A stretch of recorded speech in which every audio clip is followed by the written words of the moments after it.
ও মালিক, তুমি আমারে দুনিয়াতে পাঠাইছো, পাঠানোর সময় আমার মা কত কষ্ট করছে, জান বের হয়ে যায় অবস্থা।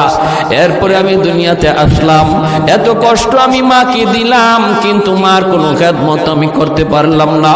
আমার মার ঋণ আমি শোধ করতে পারলাম না। আল্লাহ, আজ যদি তুমি আমাকে জান্নাতে দিতে চাও, আমার মা বাবা সারা জান্নাতে যাইবো না। হয় আমার বাপ মার সাথে জাহান্নামে দিয়ে দাও, হয় আমাকে আমার বাপ মার সাথে জাহান্নামে দিয়ে দাও, নতুবা আমার সাথে আমার বাপ মারে জান্নাতে দিয়ে দাও।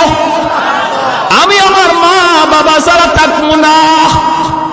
আল্লাহ, তুমি আমার দুনিয়াতে পাঠাইছো, আমার মা আমার বাবা আমার উপর কি পরিমাণ ঋণ, আমি তো ঋণ শোধ করার সুযোগ পাই নাই, দিছো না।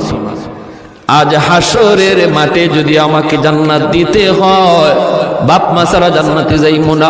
রব্বুল আলামিন তখন বলে, বান্দারে, আমি আল্লাহর আদত হচ্ছে জাহান্নামীকে জান্নাতে দেওয়া, কিন্তু কোন